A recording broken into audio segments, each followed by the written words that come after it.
আজকে আমরা প্রমাণ করব কে বড়, সুখ বড় নাকি শান্তি বড়।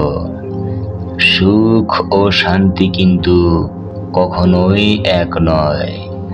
যদিও এই শব্দ দুটি কাছাকাছি হয়ে থাকে, একে অপরকে জড়িয়ে থাকে সব সময়, ভালো করে খুঁজে দেখুন, তবুও এদের মধ্যেই নিহিত রয়েছে সূক্ষ্ম একটি পার্থক্য।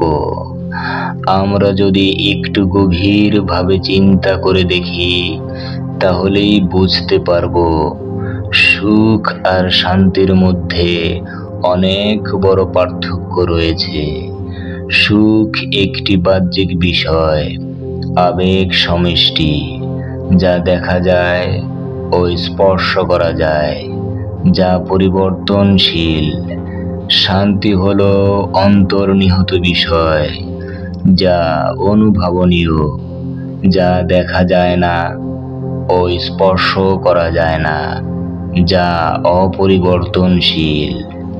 সুখের মাত্রা বিচার করা যায়, শান্তির মাত্রা বিচার করা যায় না।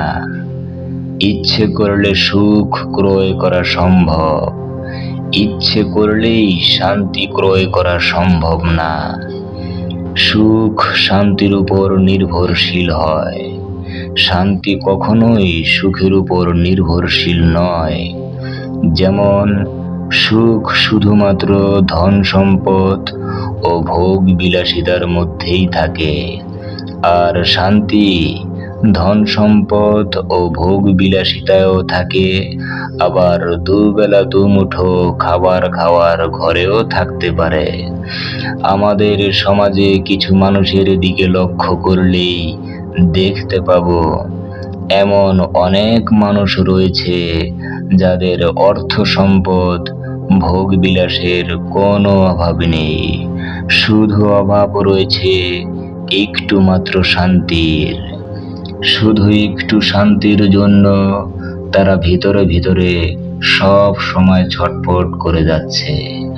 আবার এমন অনেক মানুষ রয়েছে যারা কোনো রকমে জীবন কাটাচ্ছে, কোনো ভোগ বিলাসিতা না থাকলেও তাদের কাছে রয়েছে মহামূল্যবান শান্তি।